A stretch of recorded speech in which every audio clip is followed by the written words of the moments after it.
should we start? I'll just Yeah, sure, introduce you. sure. Okay. So good morning, everybody. It's my pleasure to introduce our today's speaker, Dr. Shubda ma'am. Ma'am is a consultant rheumatologist. She's associated with Sushruta Citizens with Hospital Dadar and Global Hospital Parel.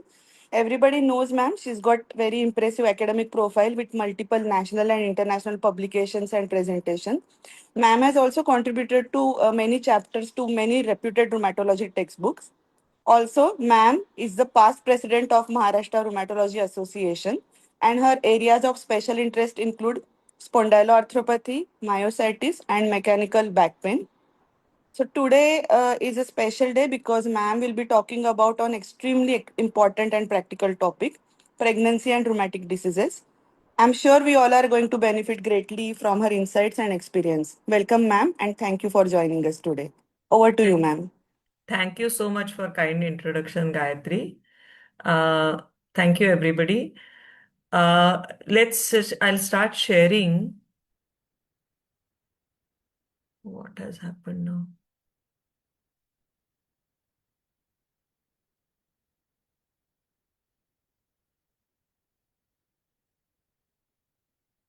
Okay. Can you all see? Yes, ma'am. Yeah, shall I start? Yes, ma'am. Yeah, okay. I thank MRA at the outset for giving me opportunity to share this with you. I think it is a very important topic, and whether you all do any post graduation, take any subject, or continue practicing in as physicians, whether in metro city with rheumatologist around or second tier cities without rheumatologist around, I think we all are going to deal with this all the time.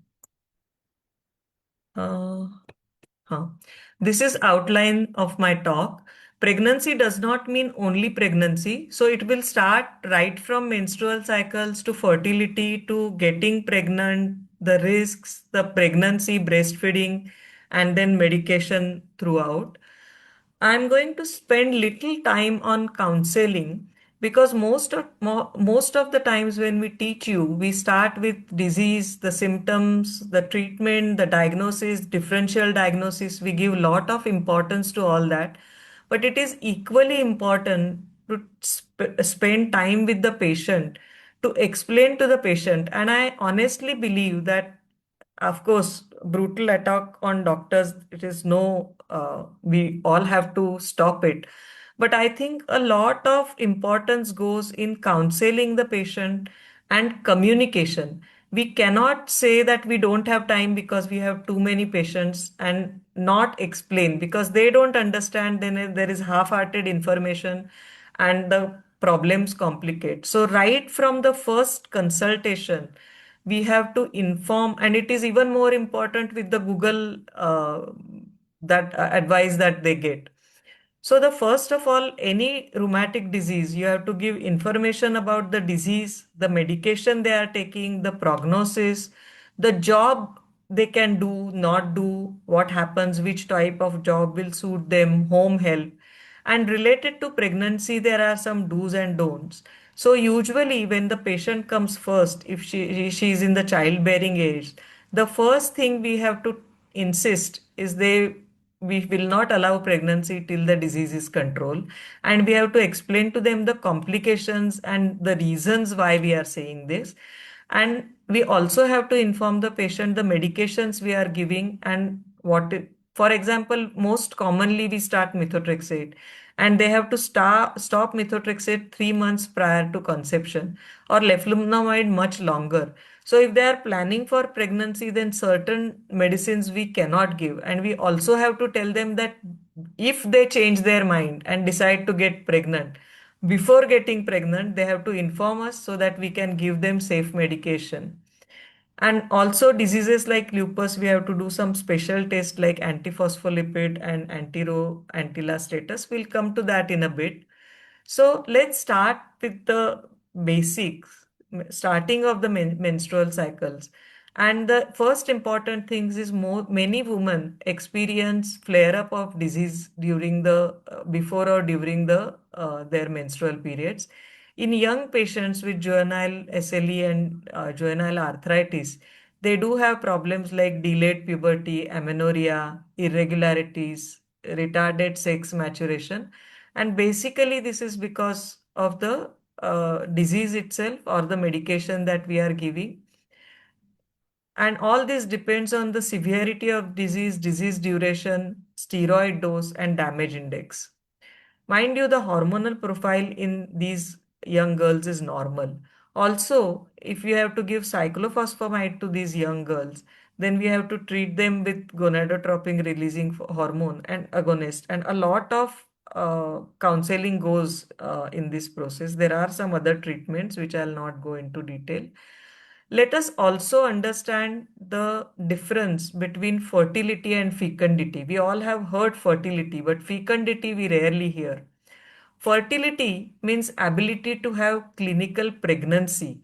And in rheumatic diseases, fertility is not affected because hormonal profile is normal, whereas fecundity is a capacity to have live childbirth. So this includes right from gamete production to fertilization to all the complications and carrying pregnancy to term with the disease and with the medications and the pregnancy and have a normal baby after that is all comes into fecundity, and fecundity is reduced in most of the rheumatic diseases. So let us start with a very simple, very common case scenario. You are seeing a 28-year-old female diagnosed as rheumatoid arthritis with very active disease. She's married a year ago. What will you plan? Does anybody want to answer anything? How will you plan?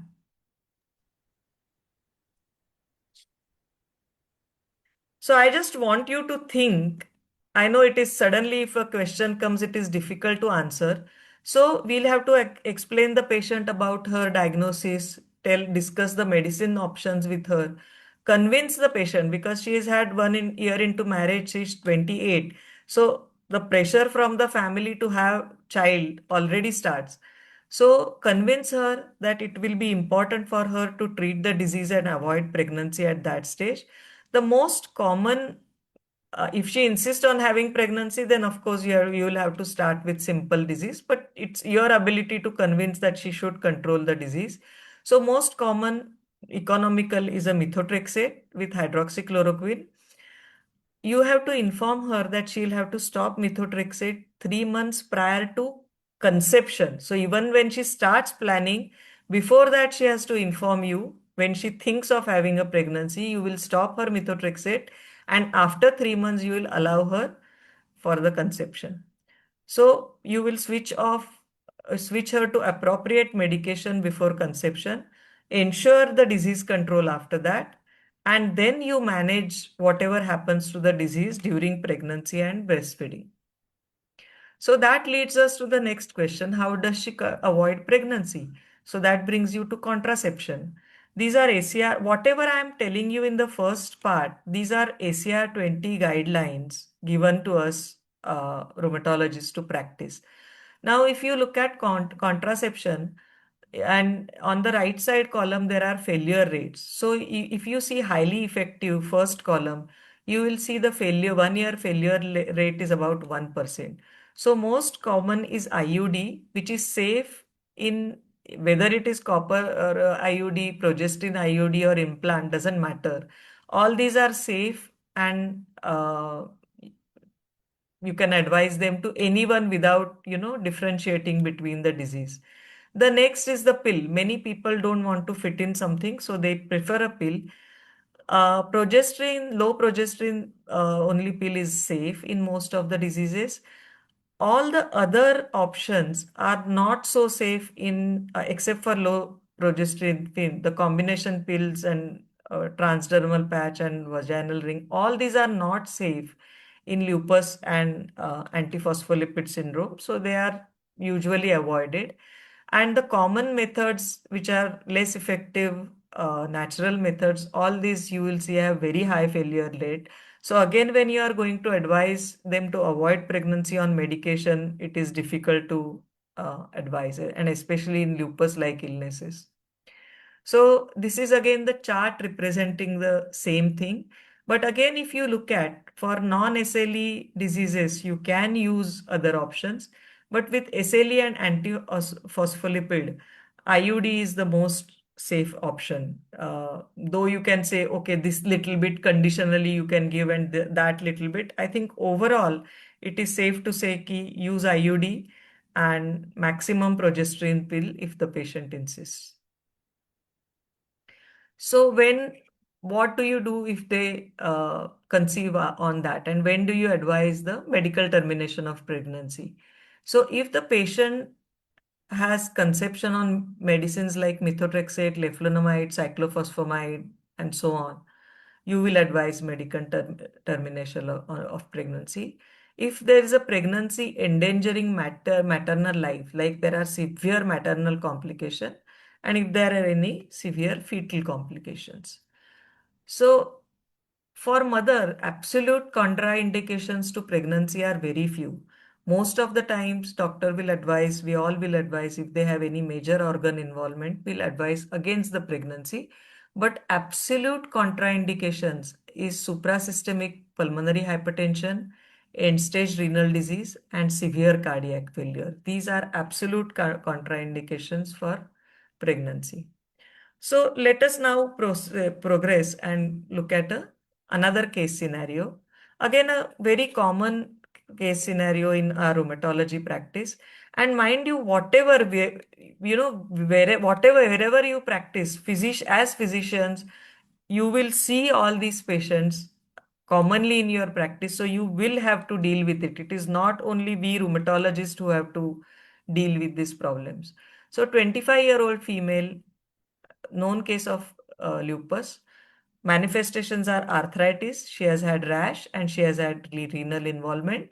Her previous investigations show anticardiolipin IgG positive, which is 50, beta 2 glycoprotein IgG positive, and lupus anticoagulant negative. She has had one miscarriage at 3 months. Disease is under control now. So she has listened to you. She has controlled her disease. She's on HCQS 200, mycophenolate, methotrexate. Now she wants to plan pregnancy and she has come to you and she says, Madam, now suggest me something. So does anybody want to volunteer? How will you approach?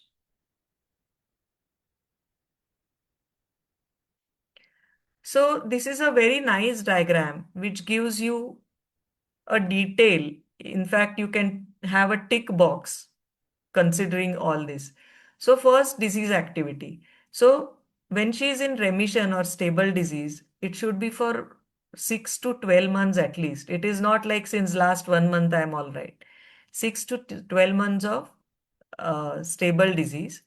Then you will consider what are the major organ involvement in her: cardiac, pulmonary, renal, ILD, and so on. Our patient has renal involvement, but she is stable. Then you will look at what are the maternal risk factors and comorbidities. So age, higher age, obesity, blood pressure, diabetes, thyroid disease, previous history of thrombosis. And nowadays, you also have to ask about alcohol and nicotine. We in early stages have gotten away without asking them, but now I think it will be very important to ask them this history as well before they plan pregnancy. Then the previous pregnancy complication, whether it is miscarriage, IUGR, preeclampsia, preterm delivery, and so on. So our lady has miscarriage.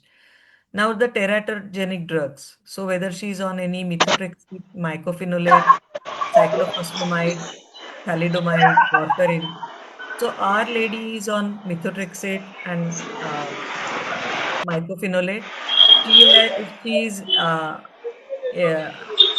anticardiolipin positive, and I have not mentioned, and this I have done purposely because you have to ask the history when the patient doesn't tell you whether she is on warfarin or she is on low molecular weight heparin or what is she taking, and whether she has done all the laboratory tests. So we know that antiphospholipid is positive, but I have not mentioned about antiro and antila. And in lupus, you can have these antibodies positive.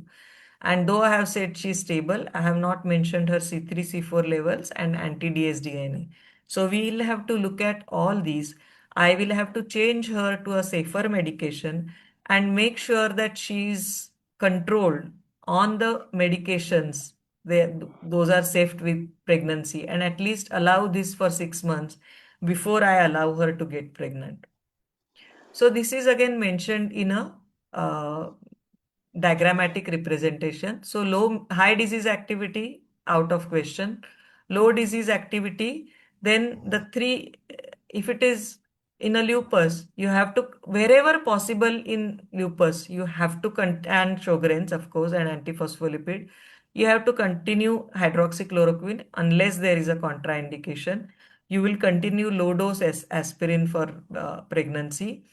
If it is antiphospholipid uh, positive, if the test is negative, then you will continue low dose aspirin. If it is obstetric antiphospholipid, then you will continue prophylactic dose of heparin until 6 to 12 weeks postpartum. This is very important, not during pregnancy. 6 weeks after postpartum, also there is thrombotic tendency. So till then you have to continue heparin. And with thrombotic APL, the same thing you have to do till with a therapeutic doses of heparin. If it is anti-Ro positive and there is a whether there is a history of neonatal lupus or not, you will do after 16 weeks serial 2D echo. For the availability and cost purposes, we tend to do it 2 weekly. And if we find a PR prolongation, then you will have to immediately start dexamethasone. We are not sure whether it will help, but we do believe it helps if it is started in time. And then you have to monitor the fetal to the echo every week till 26 to 28 weeks. Now let's look at the in males. What do we do in males? So case 3 is a 30-year-old male with psoriatic arthritis who's on methotrexate and sulfasalazine, and he wants to plan a family. Luckily, males escape pretty quickly because the minute female gets pregnant or she completes first 3 months of pregnancy, we are free to give whatever medication they want. Whereas in females, it continues before conception to breastfeeding period is over. So it is really 1.5 to 2 years that we are talking about. So in males, we the drugs which are completely safe are azathioprine, colchicine, hydroxychloroquine, sulfasalazine, and tumor necrosis factor inhibitors, all TNFs are safe. Uh, Complete no is a cyclophosphamide and thalidomide. There is no enough data on non-TNF biologicals, though they have said conditionally allowed, and now some recent EULAR guidelines do allow. So far, we have not been using even the methotrexate, leflunomide, uh, and so on. In females, again, when we look at preconception, pregnancy, and breastfeeding, hydroxychloroquine, sulfasalazine, colchicine, azathioprine uh, are all safe. Uh, of course, azathioprine during breastfeeding, there is a low transfer. And initially, we used to stop it for first 3 months, but nowadays we use it and we have not found any side effect of using it. Prednisolone is allowed less than 20, but we'll see in the new EULAR guidelines mention it should be less than 5. So we are becoming stricter in allowing that. Cyclosporin and tacrolimus can be allowed. Of course, we have to monitor blood pressure. NSAIDs are generally safe, but mind you, in the third trimester, you have to stop the NSAIDs, and in the breastfeeding, you will give short-acting NSAIDs so that between the two feedings, you will finish the effect of the NSAID. After you will give the NSAID after the first feeding, and so that till the next feeding, there is no problem. So anybody knows why we don't give NSAIDs in the third trimester? Nobody wants to answer. But I'm sure you know, or you'll have to find out. So all TNF inhibitors are safe. Earlier, we used to stop them in third trimester. Uh, but now, basically, we used to stop them because of immunosuppression in the uh, fetus. But if we have to continue, then we have to delay the live vaccination, and we sometimes are allowed to continue. Rituximab, all other biologics should be discontinued at the conception. In females, methotrexate, leflunomide, mycophenolate, cyclophosphamide. Now, cyclophosphamide is again allowed if there is a life-threatening problem in second or third trimester. But all the other drugs, tofacitinib, apremilast, baricitinib, all are avoided in all the time during pregnancy and breastfeeding. So these are some of the EULAR recommendation. One important thing is the discontinuation of NSAIDs if there is a problem conceiving, which we a lot of time not even necessary for rheumatic disease. A lot of patients are taking NSAIDs, and you will see that in your practice. And you may have to advise them to stop NSAIDs for a short time. As I mentioned earlier, steroid should be less than 5 milligram. And in severe refractory maternal disease, we are allowed to use methylprednisolone pulses, IVIG, sildenafil. And in the second and third trimester, now cyclophosphamide and even mycophenolate is allowed. These are the new recent guidelines by EULAR. And all TNFs are now allowed throughout pregnancy. Only thing, as I said, the vaccination is delayed, like BCG, polio. During breastfeeding, now they have allowed use of non-TNF biologicals. All the other medication mentioned in green are avoided during breastfeeding. And there is some change in these EULAR guidelines that you can use leflunomide, methotrexate, mycophenolate, NSAIDs in certain situations, and even non-TNF medicines.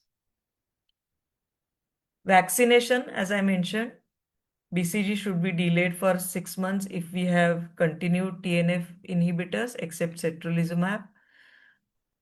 Infants, rotavirus vaccination is safe, but all the other live vaccine in non-TNF biologics should be avoided.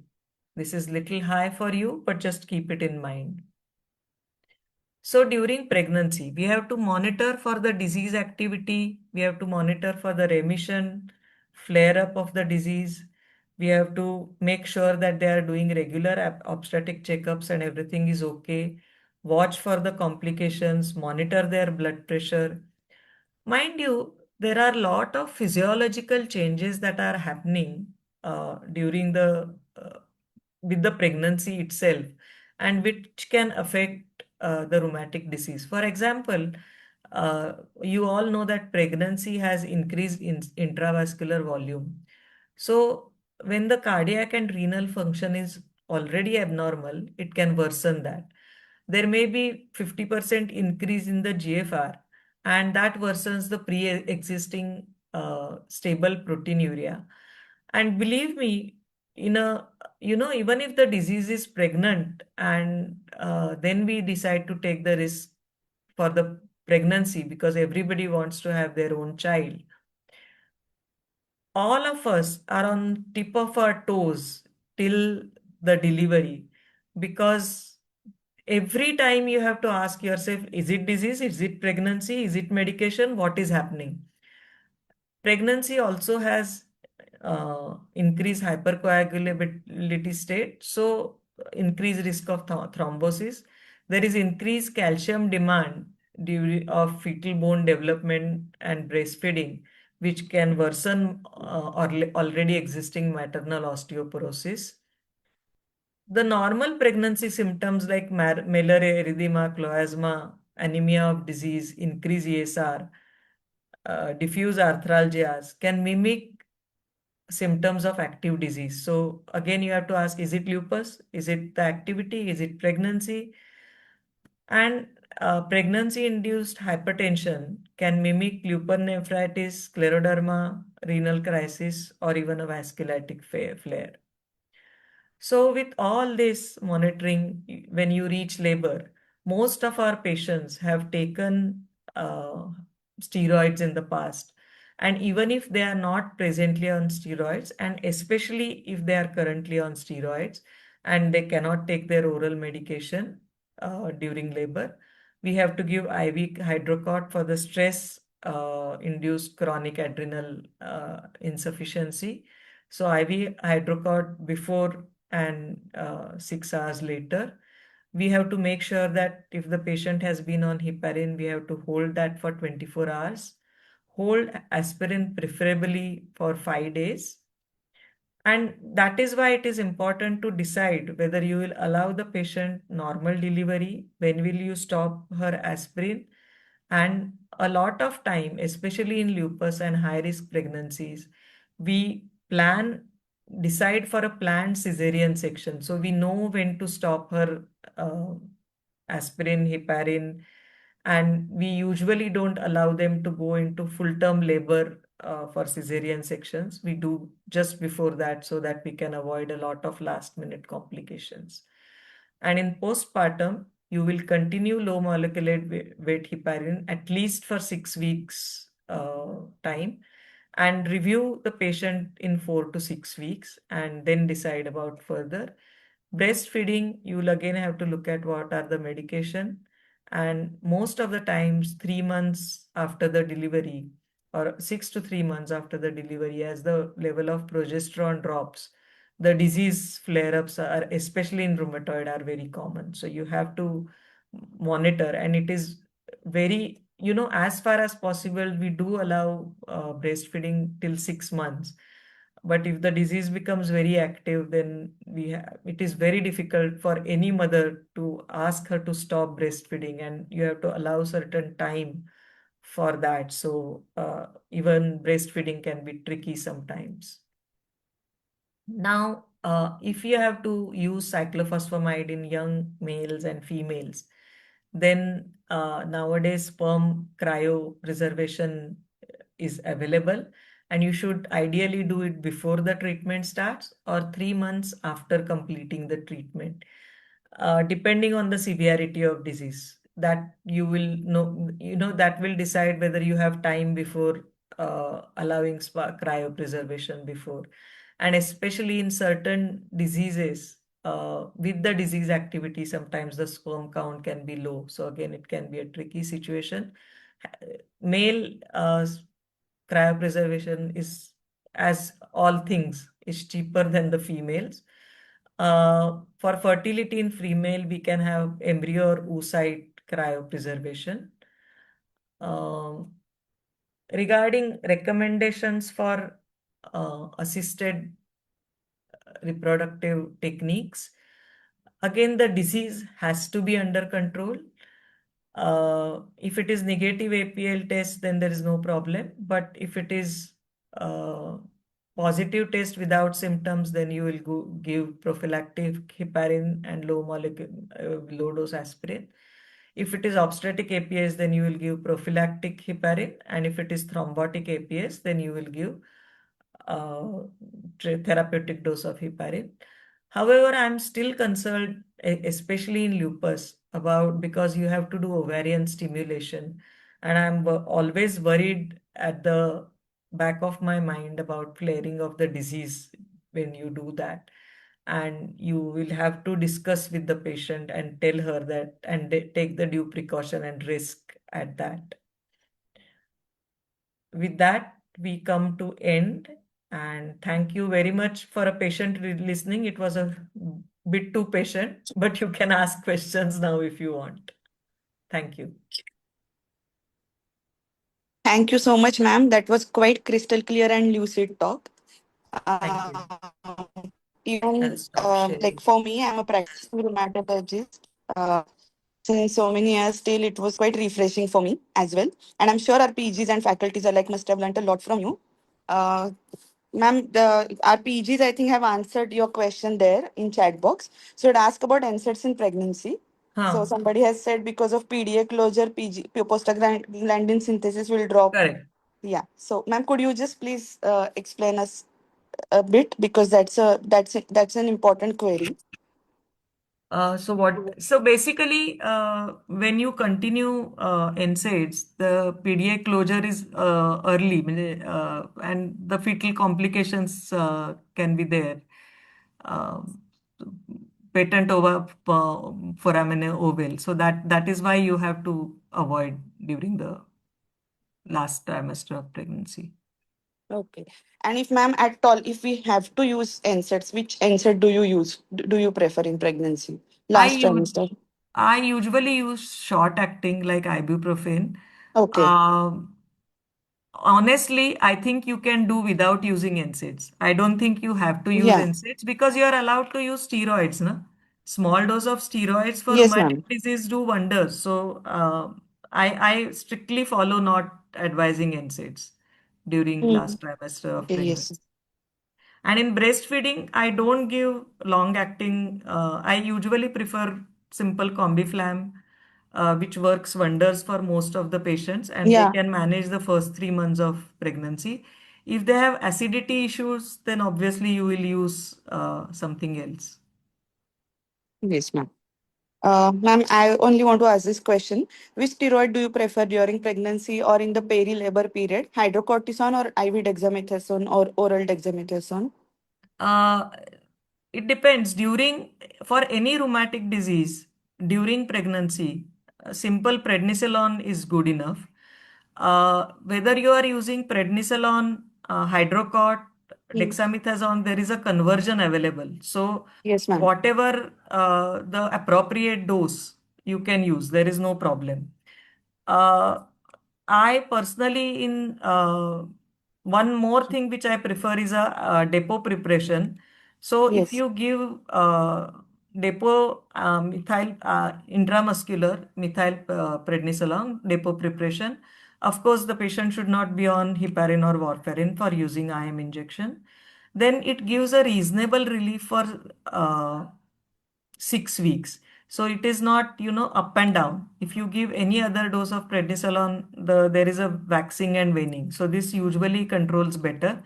In lupus, this is not of much useful. So you will use regular prednisolone.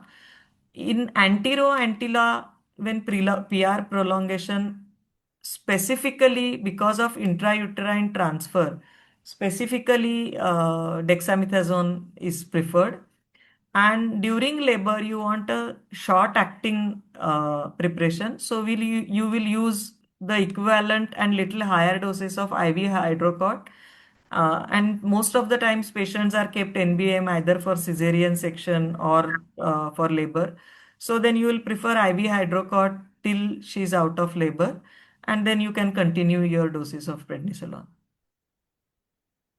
Okay, ma'am. Understood. So, Dr. Srinath is asking how to differentiate arthritis disease flare from pregnancy mimic. I think what he means to ask is how to differentiate CTD or lupus No, flare from correct. pregnancy Very mimic. good question, actually. Yes. And Yeah. you also must have gone through it that every time, in Hmm. fact, rather than arthritis, when they get proteinuria during pregnancy, whether it is disease or pregnancy and elevated ESR, that you are absolutely biting your teeth for that. But for arthritis, I will say that pregnancy induced arthritis is not common. It is usually aches and pains and arthralgias. So when you see a proper swelling of arthritis, it is little easier to differentiate. What is difficult is they are complaining of aches and pains with high ESR, with anemia, with rash, malar erythema. Then it is difficult to differentiate between the disease activity and the pregnancy. But arthritis per se is not difficult, as a pregnancy manifestation is not common. Ma'am, and one more question, just out of curiosity, I need to know, do you use ecosprin in patients who've got pulmonary hypertension and they've become pregnant, want to continue pregnancy? pH in MCTD, scleroderma, apla serology is negative. Would you use ecosprin in such patients? In what situation? Just repeat. Pulmonary hypertension, somebody with scleroderma or MCTD, just Hmm. pulmonary hypertension, apla serology is negative, disease is not active. So would you Then use? no, I wouldn't use. Yes, okay. That's a tough part because usually Yeah, we are it is always difficult confused. actually. Yeah, I know you are asking you have practiced rheumatology, so yeah, you will because be yeah. So asking I me mean, just controversial questions. So there will be always two pro and two cons. yes, But ma'am. overall, practically, this is what I will do. Okay, ma'am. Sure, ma'am. So I think, ma'am, your talk was very nice and it was quite lucid. So I I have guess, finished. Did I speak very fast? I have no, finished ma'am. quite quickly. No, no, I ma'am. thought I'll take 45 minutes.